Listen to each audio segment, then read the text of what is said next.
안녕하세요. 국가기술작용미용사 공중위생관리학을 맡은 강태훈입니다. 오늘은 세 가지 내용 중 두 번째, 소독학에 관해서 공부를 할 거고요. 소독학은 지금 보시는 것처럼 총 5개의 내용으로 구성이 되어 있습니다. 오늘은 첫 번째, 소독의 정의 및 분류에 관해서 알아볼 거고요.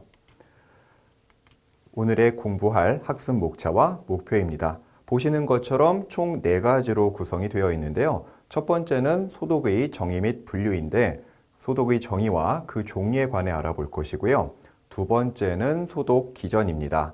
소독 기전이 무엇인지 그리고 기전의 종류에는 어떤 것들이 있는지. 세 번째는 소독법이고요. 소독 방법을 선택할 때 고려해야 될 사항과 소독 인자 그리고 소독이 불활성화되는 것, 마지막으로는 소독법의 종류에 관해 알아볼 거고요. 마지막으로는 소독 대상물에 따른 소독 방법입니다. 소독 대상물과 그에 따른 알맞은 방법을 알아보도록 하겠습니다. 네, 첫 번째 내용 소독의 정의 및 분류인데요. 우리가 반드시 짚고 넘어가야 될 부분입니다. 소독의 강도라는 내용인데요. 이 부분은 매우 중요하기 때문에 암기를 하셔야 됩니다. 소독의 강도란 어떤 것이 소독이 가장 세고 그 다음에 어떻게 진행이 되는지에 대해 나열이 되어 있는데요.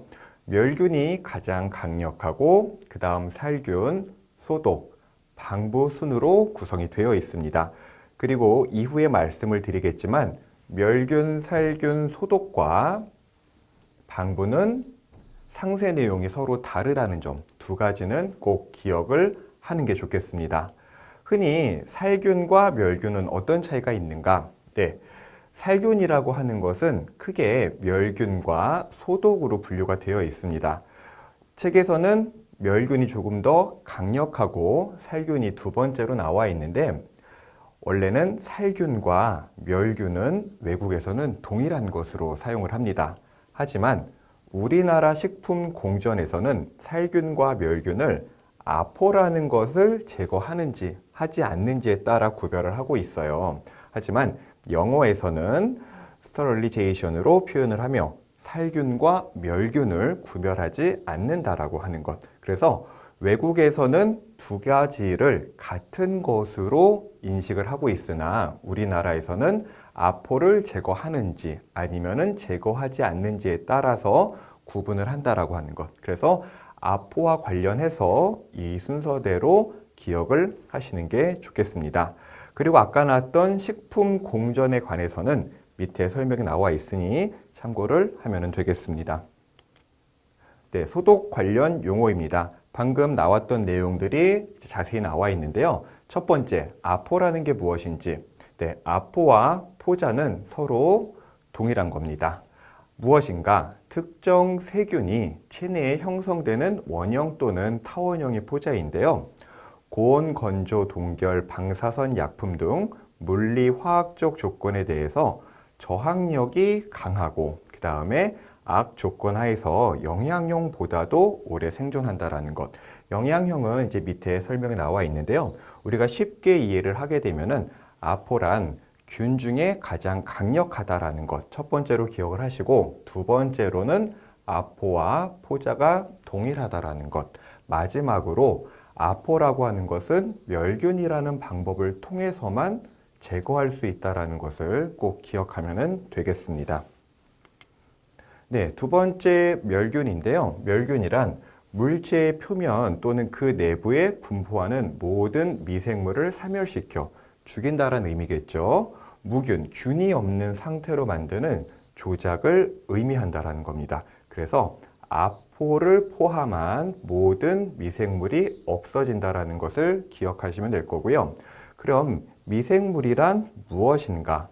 네, 아포뿐만 아니라 병원성, 비병원성, 쉽게 말을 해서 우리 몸에 유해한지 유해하지 않은지 모든 것 그리고 세균이라고 볼 수가 있는데요.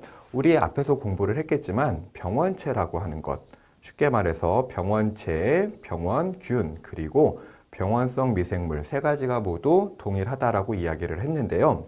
이 병원성 미생물, 그 다음에 비병원성 미생물, 그 다음에 바이러스, 세균, 이 세 가지 모두 보시게 되면은 큰 미생물이라는 바구니 안에 모두 들어간다라고 하는 것. 다시 보시게 되면요. 미생물이라는 큰 바구니 안에 바이러스, 세균 등 모든 것이 포함이 되어 있고 이 모든 것들을 죽여버린다라고 하는 게 멸균이다라고 하는 것 기억하시면 되겠습니다. 그래서 소독 중 가장 안전한 형태라고 하는 것 이해를 하면 되겠습니다. 세 번째 살균인데요. 멸균과 살균의 차이는 무엇인가? 아포를 제외했다라는 것으로 우리가 서로 다르다는 점을 기억하면 될 거고요. 소독이란 병원성 미생물만 사멸한다라는 것. 멸균에서는 병원성 미생물뿐만 아니라 비병원성 미생물, 모든 미생물을 제거한다라는 거였는데요. 소독은 병원성 미생물, 쉽게 말을 해서 병원균만 죽인다라는 걸로 알아두시면 되겠습니다. 그래서 조금 더 풀어서 설명하게 되면은 감염병의 전파를 방지할 목적으로 병원균의 감염력 또는 전파력을 없애는 것을 소독이다라고 한다라는 것. 네, 마지막으로 방부인데요. 제가 아까 말씀드린 것처럼 멸균, 그리고 살균, 그리고 소독, 방부 이렇게 네 가지가 있을 때 멸균, 살균, 소독과 방부는 서로 다르다라고 했는데요. 어떤 점이 다른가? 자, 멸균, 살균, 소독 같은 경우는 병원성 미생물이든 비병원성 미생물이든 죽여서 제거하는 것입니다. 하지만 방부란 미생물의 발육과 성장작용을 억제 및 정지시켜서 음식물의 부패나 발효를 억제하는 방법이다라는 것. 다시 말하게 되면은 이 세 가지는 죽여서 제거를 하는 거지만 방부라고 하는 것은 자라지 못하도록 한다라는 것. 그래서 이 강도의 순서뿐만 아니라 어떻게 서로 성질이 다른지도 알아두셔야 되겠습니다. 그리고 우리가 부패, 발효, 앞부분에서 공부했던 내용이죠. 식품의 변질 과정은 부패, 발효, 변폐 순으로 진행된다라는 것도 함께 알아두시면 되겠습니다. 두 번째, 소독 기전입니다. 소독과 기전이라는 두 가지의 단어가 결합이 된 건데요. 그럼 기전이란 무슨 뜻인가? 영어로는 메커니즘이라고 하고 한국어로는 기전보다는 기재가 옳은 표현입니다. 그러면 어떤 뜻인가? 소독이 일어나는 현상을 의미한다라는 것. 기전의 종류로는 총 4가지가 있는데요. 단백질의 변성과 응고작용, 특이적 화학결합, 비특이적 화학결합, 마지막으로는 계면활성. 이렇게 4가지로 구성이 되어 있습니다. 네, 세 번째 소독법입니다. 소독 방법 선택 시 고려해야 될 사항. 첫 번째로는 소독 대상물이 어떤 성질을 가지고 있는지, 두 번째로는 병원체의 저항력이 강한지 그렇지 않은지, 마지막으로는 병원체의 아포 형성 유무. 아포가 있다라고 하게 되면은 멸균이라는 방법으로만 제거할 수 있다라는 것 기억하시면 될 거고요. 자, 소독 인자 4가지가 나와 있는데요. 이 4가지는 암기를 하시는 게 좋습니다. 농도, 물, 온도, 시간으로 구성이 되어 있는데요. 온도와 소독의 관계가 어떠냐? 일반적으로는 온도가 높을수록 소독 효과가 높습니다. 쉽게 말해서 비례한다는 이야기겠죠. 하지만 우리 소독 대상물의 성질을 고려해야 되는 것처럼 소독 대상물의 증식 환경에 맞는 적정 온도로 진행을 해야 된다는 것. 세 번째, 시간입니다. 온도와 마찬가지로 시간이 길수록 소독 효과가 높습니다. 어느 정도는 비례를 하지만 지나친 작용 시간, 여기서 작용이라고 하는 것은 소독을 의미를 하는 거겠죠. 너무 긴 시간은 소독 대상물에 손상을 발생시키기에 소독 대상물에 알맞는 적정 시간을 선택해야 되는 부분이고요. 마지막은 농도인데요. 농도는 미생물의 농도와 소독제의 농도로 구분을 할 수 있습니다. 미생물의 농도란 미생물의 농도가 낮을수록, 다시 말하게 되면은 미생물의 어떤 저항력이 낮을수록 단시간 내에 효과적으로 소독이 가능하고요. 소독제 같은 경우는 소독제의 농도가 높을수록, 다시 말하게 되면은 소독제가 강력할수록 소독 효과가 좋아 소독 시간이 줄어든다라고 하는 것 알아두면 되겠습니다. 네, 그 다음 소독제의 불활성화인데요. 쉽게 말을 해서 소독제가 소독의 역할을 잘 해내지 못한다라는 의미겠죠. 그러면은 어떤 경우 소독이 일어나지 않는가? 무기 성분인 금속, 산, 소금, 알칼리 등이 특정 소독제에 함유되거나 또는 추가할 경우에는 소독 효과가 떨어진다라는 것도 같이 알아두시면 되겠습니다. 네, 가장 중요한 소독법의 분류인데요. 첫 번째로 소독법은 물리적 소독법, 화학적 소독법, 기계적 소독법으로 구분이 되고요. 물리적 소독법은 건열, 습열, 그리고 기타 세 가지로 구성이 된다는 것. 우리가 문제에서는 물리적 소독법, 화학적 소독법으로 구분이 되고 두 번째로는 물리적 소독법이 이렇게 나누어진다는 것. 구성에 관해서도 문제가 출제가 될 수 있기 때문에 화학적 소독법에 어떤 소독제가 사용이 되는지 상세 내용을 공부하는 것도 중요하지만 큰 구성, 목차를 반드시 알아두는 것도 중요하다는 것 기억하시면 되겠습니다. 네, 그러면은 물리적 소독법부터 알아보도록 할 텐데요. 첫 번째, 건열입니다. 건열에는 세 가지가 존재하는데 건열이란 무엇인가? 쉽게 말을 해서 건조한 열이다라고 이해를 하면 되겠습니다. 네, 건열 중 건열멸균법인데요. 건열멸균법이란 건열멸균기, 기라는 것은 기계를 의미를 하겠죠. 기계에서 160, 약 170 온도에서 한두 시간 가열을 한다라는 것. 두 번째로는 어떤 것들을 이 방법으로 활용을 하는지, 습열이 어려운 것. 습열이라고 하는 건 다시 말하게 되면은 증기를 의미를 하거든요. 그래서 증기에 의해서 젖을 수 있는 종이 또는 유리 등, 네, 그래서 습열이 어려운 것과 유리, 종이 등을 건열멸균법으로 소독을 하고요. 두 번째로는 기계를 이용한다라는 것 알아두면 되겠습니다. 자, 그 다음에는 화염멸균법인데요. 화염멸균법은 쉽게 말을 해서 어떤 물체를 불꽃을 이용해 태운다라고 이해를 하면 되겠습니다. 자, 화염 160, 약 180도에서 20초 이상 직접 접촉시켜 멸균하는 방법이다라고 하는 것. 그래서 예를 들어서 이게 바늘이라고 한다면은 바늘에 라이터를 켜서 바늘을 약 20초 정도 태운다라고 하는 것. 그래서 완전히 이 형태가 없어질 때까지 태워버리는 건 아니지만 일정 시간 동안 불을 접촉시켜서 소독을 한다는 걸로 이해를 하면 되겠습니다. 자, 마지막은 소각소독법인데요. 소각은 쉽게 말을 해서 어떤 물체의 형체가 남지 않도록 태워버린다라는 의미겠죠. 그러면은 어떤 것들을 태우는가? 미생물에 의해 오염된 대상을 불에 태워 멸균시키는 방법인데요. 환자, 배설물 또는 결핵 환자의 객담 등을 처리할 때 이 방법을 이용한다라는 것.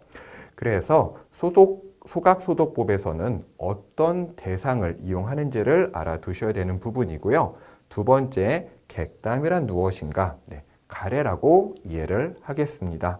우리 앞에서도 공부했지만 결핵과 관련해서는 다양한 문제들이 출제가 되기 때문에 결핵과 관련된 내용을 한 번에 정리하고 암기를 해놓는 것이 좋다라는 것도 기억하면 되겠습니다. 네, 두 번째는 습열, 증기를 이용한 소독법에 대해서 나와 있는데요. 총 5가지로 구성이 되어 있습니다. 자, 증기라는 것을 이용하기 때문에 증기를 이용할 때 어떤 것들을 지켜야 되는지. 자, 증기는 유통 증기를 사용한다. 여러분들 이제 교재를 보시게 되면은 출판사에 따라 조금 다르긴 하겠지만 증기라고 표현을 한 교재도 있고 유통증기라고 표현한 교재도 있습니다. 하지만 두 개가 서로 같다라는 것 먼저 이해하시면 될 것 같고요. 두 번째, 증기에 의해서 퇴색, 색이 변한다던가 또는 다른 것에 염색되기 쉬운 것들은 피해야 된다라는 것. 대부분은 의류라든지 또는 섬유 제품이 해당될 수 있겠고요. 마지막으로는 의류를 증기라는 방법을 이용을 해서 도구를 이용해서 소독을 할 때는 의류 주머니 등을 검사하여 증기로 인해 폭발 또는 발화하기 쉬운 물건들은 미리 제거해야 된다는 것도 알아두면 되겠습니다. 네, 그러면 첫 번째 방법, 간헐멸균법인데요. 간헐멸균법이란 무엇인가? 멸균을 목적으로 간격을 두고, 여기서 간격이라고 하는 것은 시간차를 의미를 합니다. 가열을 반복하는 멸균법이다라고 하는 것. 자, 왜 그럼 이렇게 해야 되는가? 미생물의 생장형이라고 이제 하나의 형태인데요.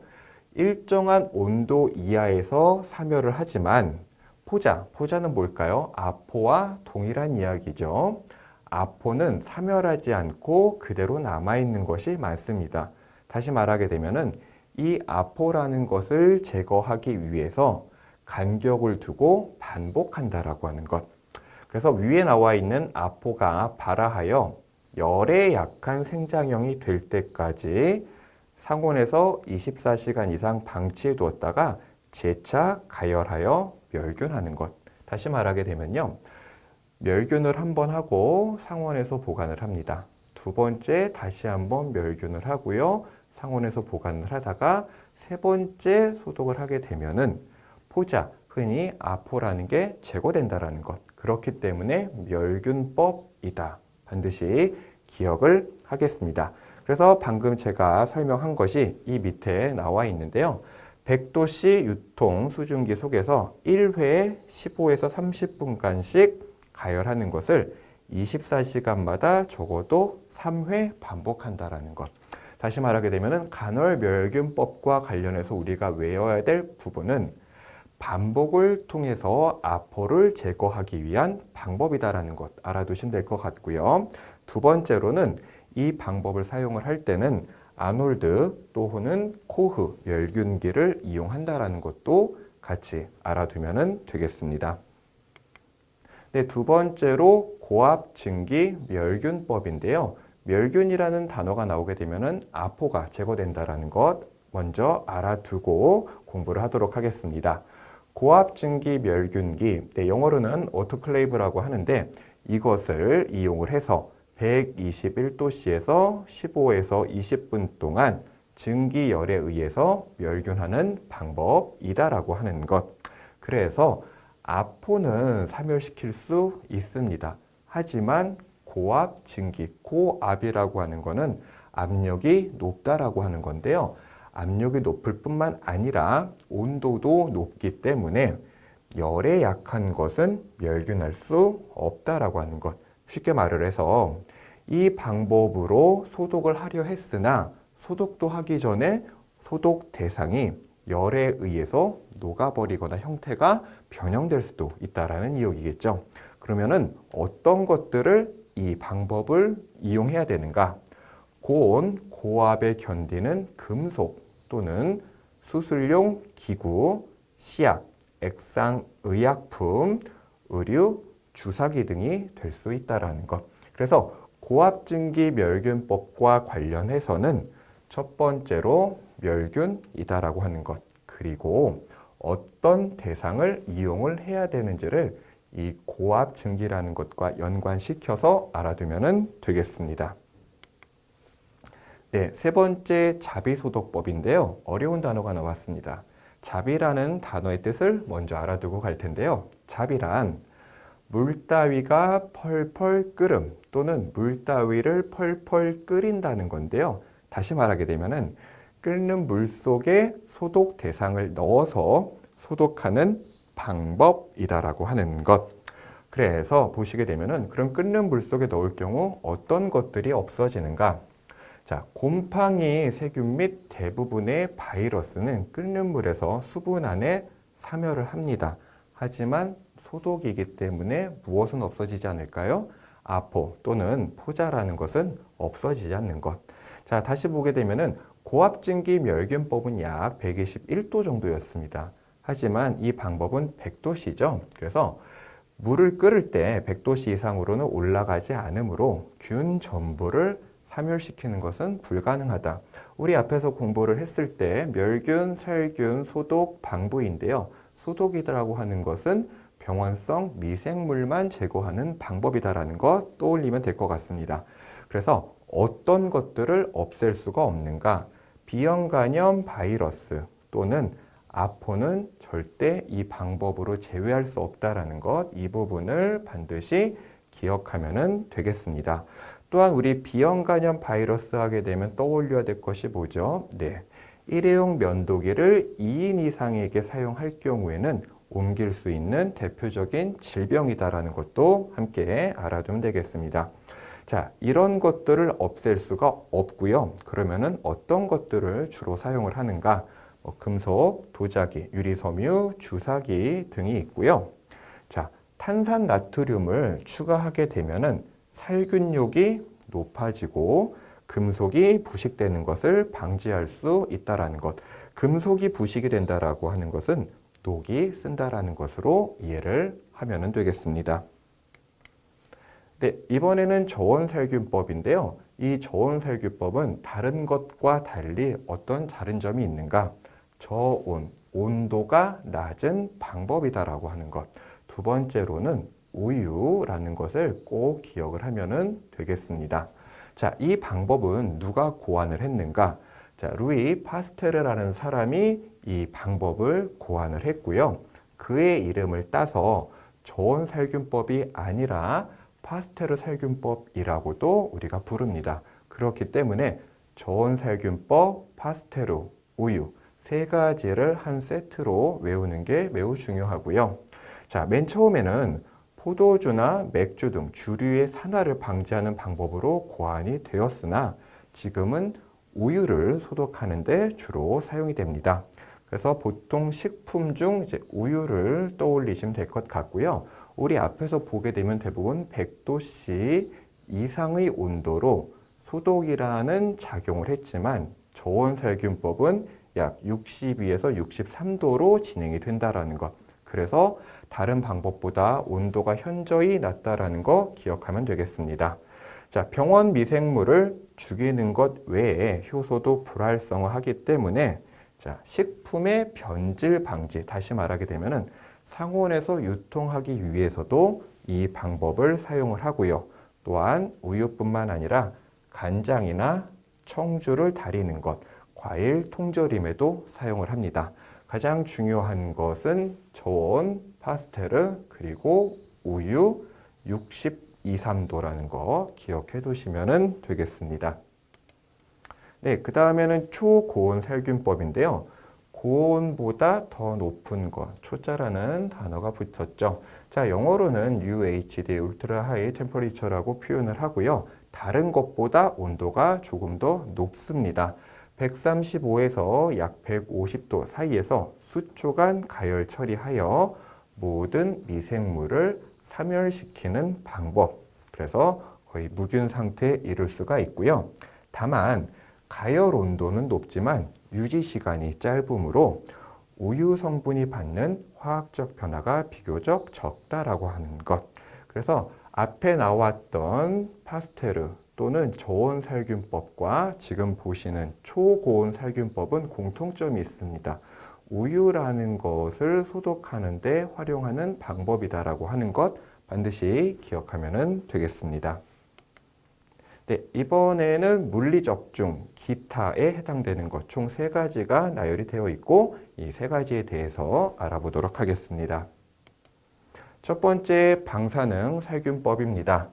방법은 감마선의 전리작용에 의해서 부패 미생물이 없어지는 것을 이용을 하는 거고요. 장단점은 각각 무엇인가? 저온 살균이 가능하고 감마선을 이용하면은 효소 작용도 억제되어 장기간 보존 가능하고 주로 식품을 저장하는데 이 방법이 사용이 됩니다. 두 번째로는 일광소독법인데요. 일광이라고 하는 건 뭘까요? 흔히 말하는 햇빛을 의미를 하겠죠. 일광소독법이란 햇빛을 이용한다라는 건데 그럼 햇빛을 어떻게 이용을 하는가? 일광의 조사, 좀 어려운 표현인데요. 조사라고 하는 것은 햇빛 따위가 내리쬐다라는 뜻입니다. 다시 말하면은 태양광선과 햇빛은 동일한 뜻입니다. 태양광선 또는 햇빛은 어떻게 구성이 되어 있을까요? 자외선, 그리고 적외선, 그리고 가시광선 세 개로 구성이 되어 있고 이 자외선 같은 경우는 지금 소독법에서도 문제가 출제가 되지만 후 화장품 학에서도 자외선 차단제와 관련 그리고 비타민에서는 비타민 D 합성과 관련해서도 문제가 출제가 됩니다. 자, 태양광선 내 자외선에 의한 살균력을 이용한 방법이 일광소독법인데요. 자, 태양광선 중 유효한 자외선은 지상에 도달하기까지 공기 중에 거의 흡수가 되기 때문에 이론상 존재는 하지만 자외선에 의한 살균력은 실제로는 기대하기는 어렵다라고 하는 것. 이게 단점이 되는 거겠죠. 다만 알아두실 것은 자외선의 다양한 파장, 그러니까 넓은 파장 중 약 265 nm은 우리가 나노미터라고 읽습니다. 나노미터에서 살균력이 가장 강하다라는 것 첫 번째 알아두시고요. 두 번째 알아둘 거는 어떤 것을 이 방법으로 이용하는지 대상인 거죠. 자, 소각, 태워버리거나 증기 및 약물 소독이 어려운 도서, 의류, 침구 등을 우리가 이 방법으로 이용한다라는 것. 그래서 파장이 가장 강력한 범위와 어떤 것들, 즉 대상을 알아두는 것이 중요합니다. 네, 이번에는 자외선 살균법인데요. 그럼 앞에서 배웠던 일광과 일광 중 하나인 자외선을 단독으로 이용한 자외선 살균법은 무엇이 다른가? 자, 보도록 하겠습니다. 자외선을 이용하여 미생물을 사멸하는 방법으로 대표적인 예는 자외선 살균 등을 이용한다라는 거겠죠. 일광소독법은 햇빛 또는 태양광선 중에 존재하는 가시광선, 적외선, 자외선 이것을 이용을 하지만 단점은 뭘까요? 지상에 도달하기 전까지 모두 없어진다라고 하는 것. 그러니까 얘는 천연 자외선이라고 이해를 하면 되겠지만 이 자외선 살균법은 인공 자외선이라고 이해를 하시면 되겠습니다. 형광등처럼 자외선 살균 등이라는 것을 이용한다라는 게 다른 점입니다. 자, 앞에서 봤던 일광 소독은 265 나노미터에서 가장 살균력이 강했지만 자외선 살균법 같은 경우는 약 2600 옹스트롬에서 가장 살균력이 강하다라는 것. 우리가 처음 보는 기호가 나오는데요. 이 기호란 무엇인가? 네, 옹스트롬이라고 읽고 옹스트롬과 나노미터의 관계는 이렇게 됩니다. 요거 알아두시면은 왜 두 개가 어떤 연관이 있는지를 우리가 이해할 수 있습니다. 자, 세균의 아포까지는 사멸시킬 수 없으므로 소독법의 일종으로 취급한다라는 것. 자, 멸균이 아니기 때문에 당연히 아포 또는 포자를 죽일 수는 없겠죠. 그러면은 어떤 데 이용을 하는가? 공기 또는 수술실, 식품 원료 및 포장 재료, 식품 공장 기구, 화장실 등을 소독을 할 때 이 방법을 사용한다라는 거고요. 다만 자외선을 쬐 표면에만 효과가 있다라는 것 알아두시면 되겠습니다. 네, 자외선 살균법에서는 앞에서 나왔던 일광 소독법의 자외선과 어떠한 차이가 있는지 알아두면 되겠습니다. 자, 그래서 단점을 이제 살펴보도록 할 텐데요. 표면에만 효과가 있다라고 했는데 자, 인체에 해당하는 경우, 즉 인체가 자외선에 의한 폭로를 직접 받음으로써 눈 또는 피부에 장애가 발생할 수 있다는 것. 그렇기 때문에 우리가 무엇을 바르죠? 자외선 차단제를 바른다라고 하는 것 기억하시면 되겠습니다. 그래서 이 방법은 사람에게는 직접 폭로되지 않도록, 다시 말하게 되면은 직접 닿지 않도록 사용하지 않는 것이 좋다라고 하는 것. 자, 그러면은 앞에서 나왔던 자외선 살균 등에 대해서 알아볼 텐데요. 여기서 등이라고 하는 거는 형광등과 동일한 것입니다.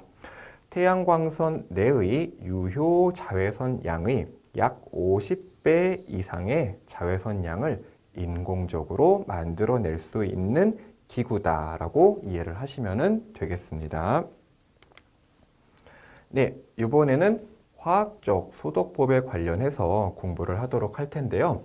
화학적 소독법이란 소독력이 있는 화학 물질을 사용하여 세균을 죽이는 방법이다라고 하는 것. 그래서 소독력이 있는 화학 물질은 주로 어떤 형태인가? 기체 또는 액체로 구성이 되어 있고요. 그렇기 때문에 우리가 수용액이라는 단어를 많이 접할 수가 있고, 기체와 관련해서는 가스 소독법이라는 것을 접할 수가 있습니다. 그러면 화학적 소독법을 이용을 할 때 소독약의 구비 조건, 소독약은 어떤 조건들을 갖추고 있어야 되는가? 인체에 무해하고 무취하여야 한다. 냄새를 의미를 하는 거겠죠. 소독 대상의 안전성이 있어야 된다. 쉽게 말을 해서 어떤 대상에 대해서 소독이라고 하는데 소독만 되어야지 이 물체에 녹이 쓴다든지 다른 해가 있으면 안 된다라는 의미입니다. 소독약의 높은 용해성 및 안전성이 있어야 되고요.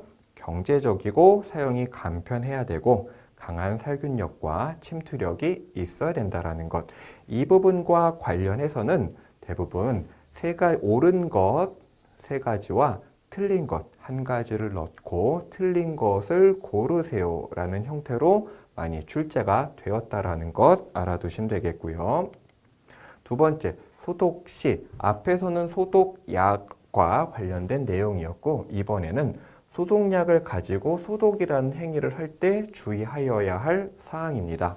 밀폐하여 냉함소에 보관한다. 또 어려운 단어가 나왔는데요. 냉함소란 빛과 열을 동시에 차단할 수 있는 장소. 다시 말하게 되면 화장품이라든지 또는 영양제를 보관하는 장소와 동일하다라는 것 알아두시면 되겠고요. 두 번째로는 병원성 미생물의 종류와 그 미생물의 특성 및 소독에 걸리는 시간을 고려해야 되고요. 마지막으로는 소독할 대상의 성질에 유의하여 소독약과 방법을 선택해야 된다는 것. 소독할 대상을 고려한다는 건 앞에서 배웠던 내용 중에 어떤 것들이 있는가? 자, 증기라는 것을 이용을 해서 소독할 수 없는 것들이 있었습니다. 젖거나 또는 고열에 의해서 형태가 변질될 수 있는 것들이고요. 두 번째로 출제가 많이 되는 부분은 금속과 관련된 부분입니다. 네, 부식성이 있는 소독제들이 있거든요. 그렇기 때문에 어떤 금속을 소독하기에 올바르지 않은 소독제는 무엇인가? 이런 형태로도 문제가 출제가 된다라는 것 알아두면 되겠습니다. 네, 세 번째로는 소독약의 농도인데요. 여기에서는 단어의 정의들을 알아두도록 하겠습니다. 자, 용액이라고 하는 것은 용질과 용매를 더한 것인데 그럼 용질이 무엇이고 용매가 무엇인지 알아보도록 할게요. 용매란 용질을 녹이는 물질인 거고 용질이란 용액에 녹아있는 물질입니다. 이렇게만 설명해 드리면 어렵기 때문에 좋은 예를 하나 들었는데요. 자, 쉽게 말을 해서 소금물이란 물에 소금이 녹은 거겠죠. 그래서 소금물이 용액이 되는 거고 물이 용매, 용질을 녹이는 물질. 여기 용질에다가 소금을 대입을 하면 되겠죠. 쉽게 말을 해서 소금을 녹이는 물질은 물이라고 하는 것. 자, 그리고 용질. 용액에 녹아있는 물질. 여기서 용액은 물이라는 것을 의미를 합니다. 자, 그리고 수용액이란 무엇인가? 용매가 물인 용액. 여기서는 화학약품을 넣어서 우리가 이해를 하면 되겠습니다. 자, 그 다음에 희석배수인데요. 희석배수란 새로운 소독약의 본래 용액의 몇 배로 희석이 되었는지를 표시하는 건데요. 다시 말하게 되면은 어떠한 소독약에다가 다량의 물을 넣어서 얼마나 이 소독력의 성질이 낮아졌는지 또는 약해졌는지를 의미를 하는 거 이해하시면 되겠습니다. 그래서 희석 배수를 표시하는 단위에는 총 3가지가 있는데요. 퍼센트, 퍼밀리, ppm이 있습니다. 주로 많이 사용이 되는 것은 퍼센트와 이제 ppm 부분인 거고요. 구하는 공식은 다음과 같다라는 것 참고하시면 되겠습니다. 화학적 소독법 중 이제 소독제의 종류에 대해서 알아볼 텐데요. 첫 번째는 과산화수소입니다. 과산화수소의 소독 농도는 3% 수용액. 이 3% 수용액이라고 하는 것은 앞에서 공부했던 희석 배수를 의미를 하는 거죠. 3% 수용액이란 물 97%에 과산화수소 3%로 구성이 되어 있다라는 의미로 이해를 하시면 될 것 같고요. 소독이 어떻게 일어나는가? 피부 조직 내 생체 촉매에 의해 분해되어 생성된 산소가 피부를 소독한다라는 것. 우리가 피부 하게 되면 이제 떠오르게 될 게, 그러면은 사람 또는 인체에 사용하는 아이다라는 것을 떠올릴 수가 있을 텐데요.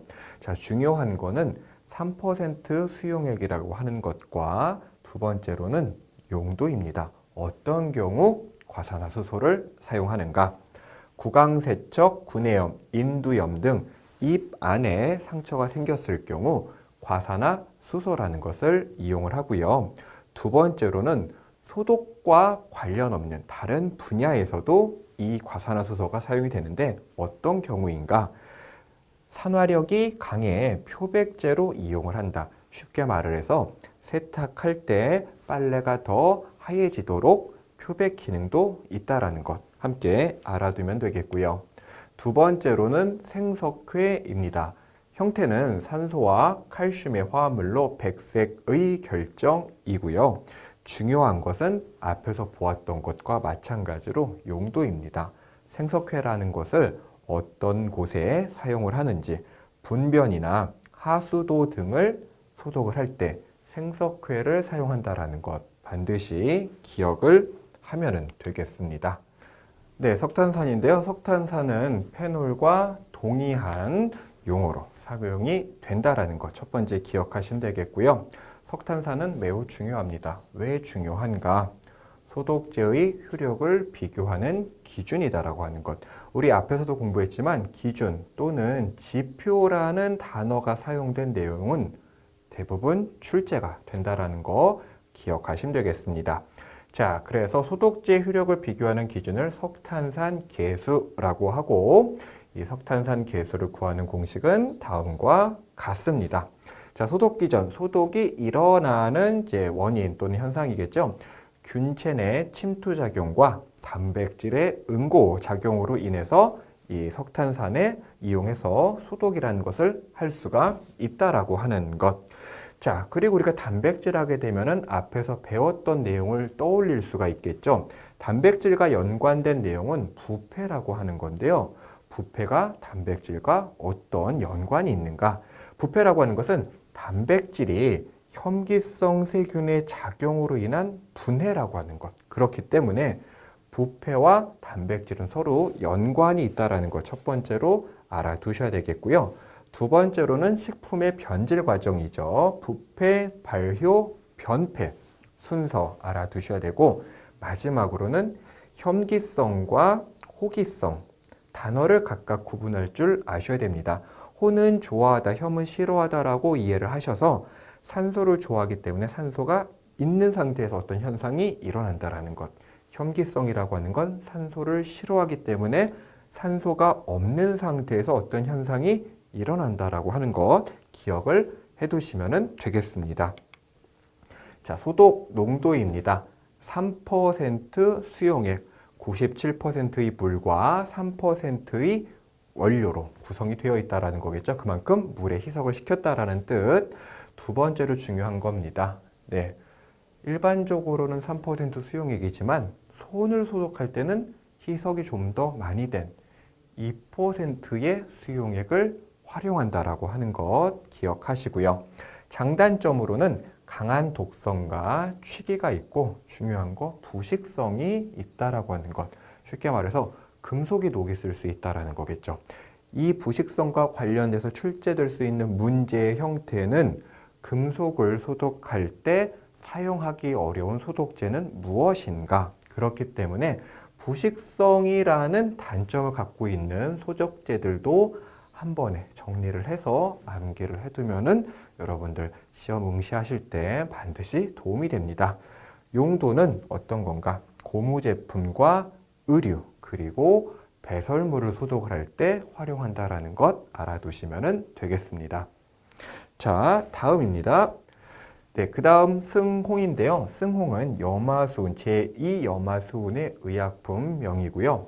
자, 소독 농도. 지금까지는 3%만 봐왔지만 0.1%입니다. 그만큼 어때요? 독하다라는 의미. 그래서 다른 것과 농도가 다르기 때문에 기억해 두셔야 되고요. 독하기 때문에 그만큼 맹독성이 있다라는 거.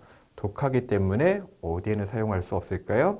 인체의 창상용 또는 음용수, 우리가 마시는 물을 소독하는 데는 매우 부적절하다라는 것. 자, 그리고 부식성 역시 있고요. 네, 온도가 높을수록 살균력이 증가한다라고 하는 것 알아두시면 되겠습니다. 자, 그 다음에 에틸렌 옥사이드, 우리가 흔히 EO 가스라고 표현을 하는데요. 예, 일단 산화 에틸렌과 동일한 거고요. 성질은 특유한 때로 달콤하다, 상큼한 이런 냄새라고도 표현하는 지식 또는 백과사전 등이 있습니다. 하지만 그냥 특유한 냄새가 나는 인화성 가스라고 이해를 하면 될 것 같고요. 그다음 물에 쉽게 용해가 되고 중요한 거는 폭발성이 있습니다. 그렇기 때문에 이 폭발성을 낮추기 위해서 이산화탄소나 프레온 가스를 혼합하여 가연성이나 폭발성을 제거한다라고 하는 것. 그래서 이 에틸렌 옥사이드를 가지고 소독을 하는 방법은 가스를 사용하는 형태다라는 거. 앞에서 보았던 것과 다르죠? 앞에서 보았던 건 대부분 어때요? 액체, 수용액의 형태였지만 얘는 가스를 사용한다라는 것. 그래서 살균제를 가스 상태 또는 공기 중에 분무하여 처리한다. 장단점인데요. 네, 고압증기멸균법에 비해서 비용이 많이 드는 것이 단점입니다. 하지만 장점으로는 한번 멸균이 되면 멸균 후에 완전한 포장으로 되어 있을 경우 6개월 정도의 효과를 기대할 수 있고요. 두 번째로는 고온, 고습, 고압을 필요로 하지 않는다라는 것. 즉 고압, 고습, 고온이 필요하지 않기 때문에 기억해야 될 부분은 저온을 생각하시면 될 것 같습니다. 60도 이하의 저온에서 효과적이다라고 하는 것.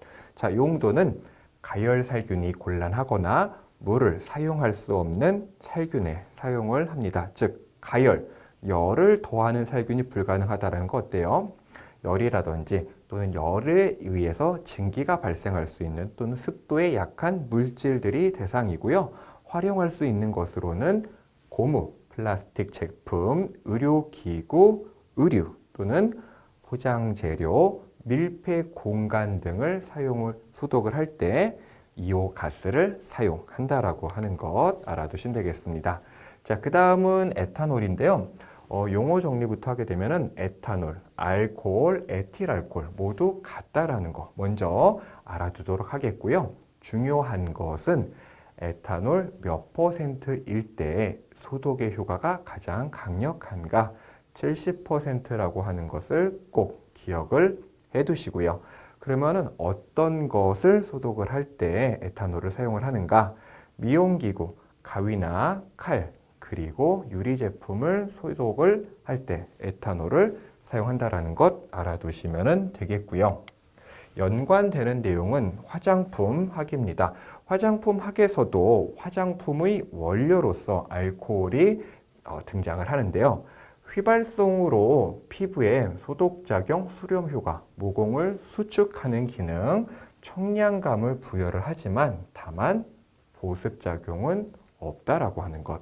그리고 화장수 중, 유연 화장수하고 수렴 화장수 두 가지로 구성이 되어 있습니다. 화장수는. 다만 알코올은 수렴 화장수와 친한데요. 유연 화장수보다 에탄올 배합량이 많다라는 것. 그래서 에탄올, 알코올과 관련된 내용을 화장품학, 그 다음에 소독학 연관시켜서 알아두면 좋겠습니다. 네, 그 다음 역성비누인데요. 네, 중요합니다. 석탄산에 이어서. 자, 역성비누는 양이온 계면활성제의 일종이다라는 것. 계면활성제는 양이온, 음이온, 이렇게 여러 가지로 구분이 되는데요. 우리 화장품학 관련 내용에서 다시 한번 알아보도록 하겠습니다. 그럼 일단 양이온에 대해서만 알아보게 되면은 어떤 기능이 있는가? 정전기 발생을 억제하고 유연하게 부드럽게 하는 효과가 있기 때문에 주로 활용되는 제품은 헤어 린스와 헤어 트리트먼트라고 하는 것. 화장품학에서 다시 공부를 하겠지만 이 양이온 계면활성제 관련해서는 어떤 제품이 해당되는지를 꼭 기억해 두셔야 되는 부분이고요. 자, 역성 비누의 성질을 보게 되면은 살균 및 소독 작용입니다. 자, 일반 비누는 음이온이고 역성 비누는 양이온이거든요. 서로 반대되는 성질을 가지고 있죠. 일반 비누와 혼용하게 되면은 살균 및 소독력을 상실한다라는 거. 그러니까 어때요? 절대 혼용, 같이 쓰면 안 된다라고 하는 거고요. 살균 소독 작용은 있으나 세정력은 없다라고 하는 것. 예, 그래서 용도는 주로 어디에 활용이 되는가? 이 미용사의 손을 소독할 때 역성 비누가 활용이 된다라고 하는 것 알아두시면 되겠습니다. 자, 그 다음은 염소인데요. 염소의 성질. 자극적인 냄새가 있는 유독한 질식성 가스 형태라고 하는 것. 장시간 노출 시 호흡곤란 증세가 발생을 합니다. 그래서 산화제나 소독제로 사용을 하는데 중요한 거는 염소는 어떤 것을 소독을 할 때 사용을 하는가? 상수도를 소독을 할 때 염소라는 것을 활용을 하고요. 자, 중요한 거는 우리 책에 나오는 이제 염소 중에 잔류염소 또는 유리 잔류염소라는 내용인데요. 자, 우리가 염소는 상수도를 소독할 때 활용한다라고 했습니다. 그럼 연관되는 내용들 알아볼 텐데요. 자, 유리 잔류 염소란 무엇인가? 물을 염소로 소독했을 때 상수도라는 건 뭘까요? 물이 흐르는 관을 의미하는 거겠죠.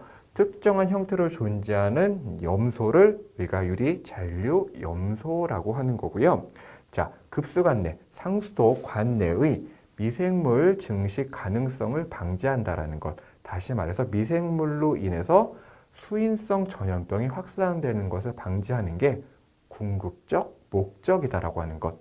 수인성 전염병은 뭘까요? 물로 인해서 전염되는 병을 의미를 하는 거겠죠.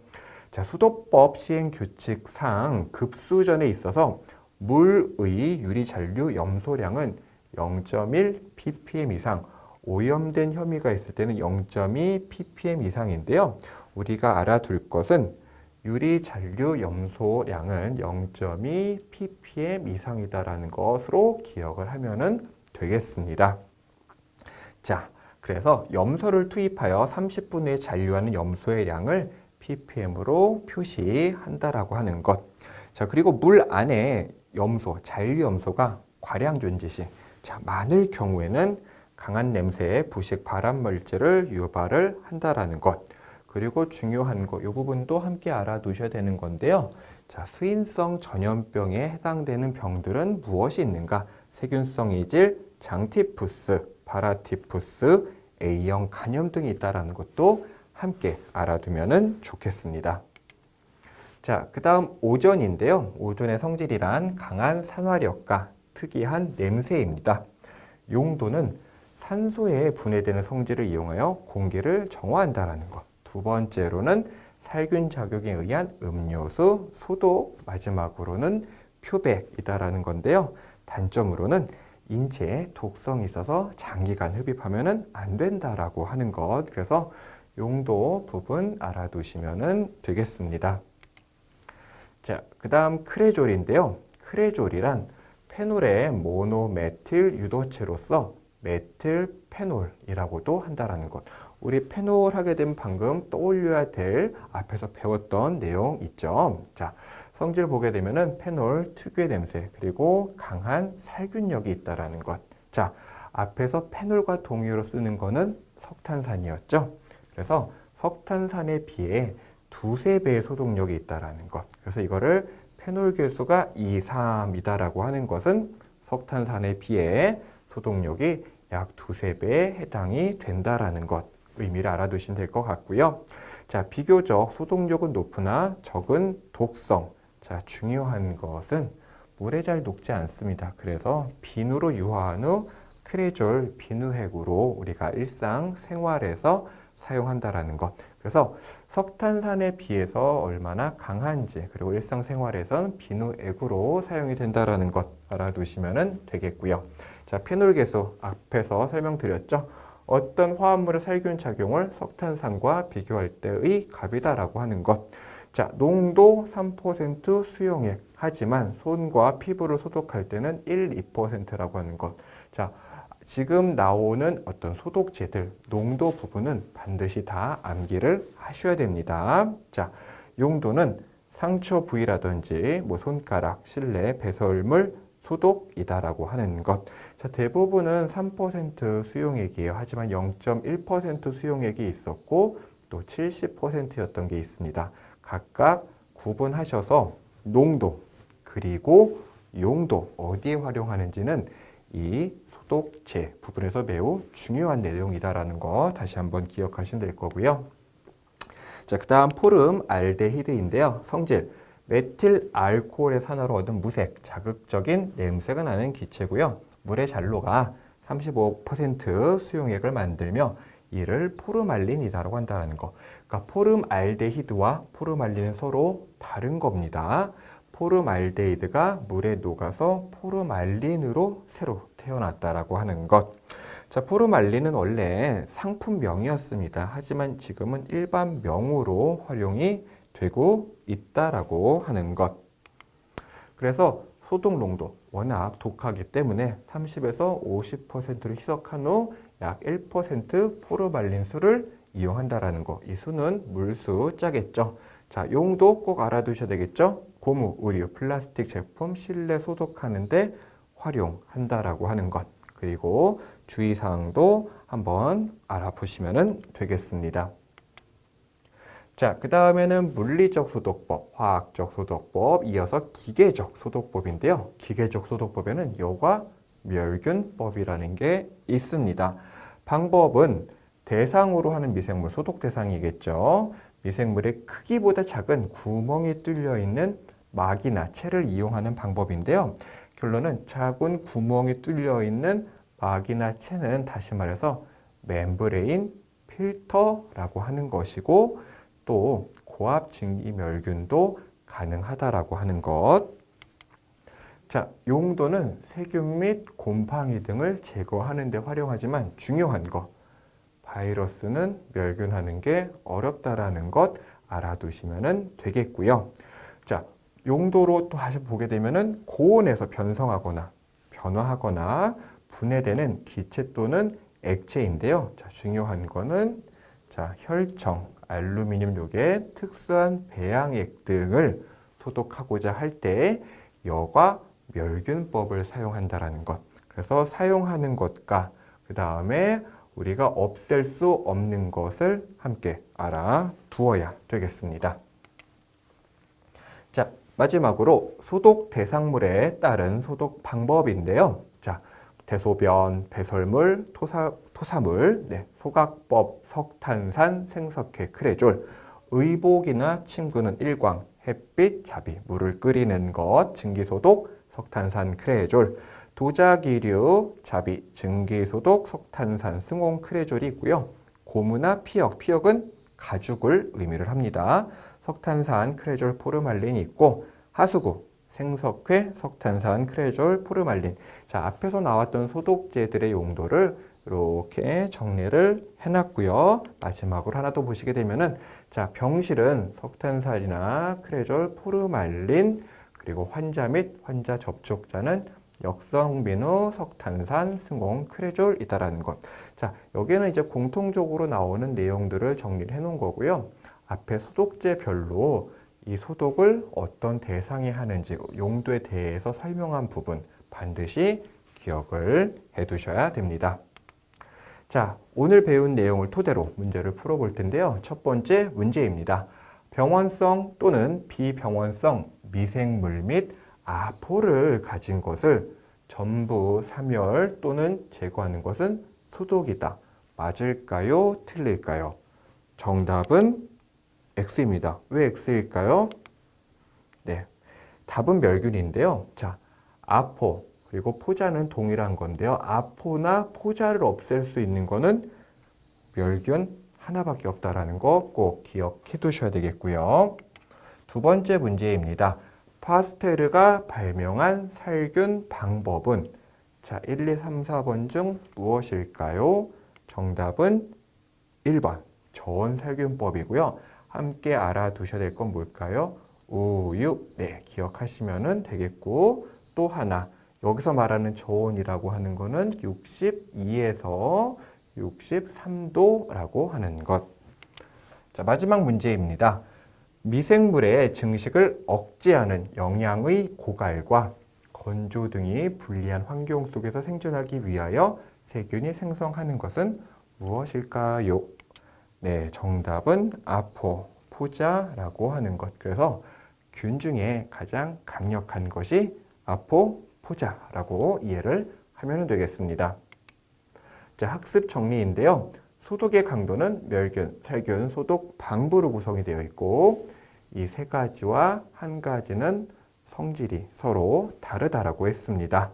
자, 소독 기전의 종류에 대해서 네 가지가 나와 있고 그 다음에 우리가 소독 방법을 선택 시에 고려해야 될 사항은 소독 대상물의 성질, 쉽게 말해서 증기의 변형이 될 수 있는지, 고온의 변형이 될 수 있는지, 또 중요한 게 뭘까요?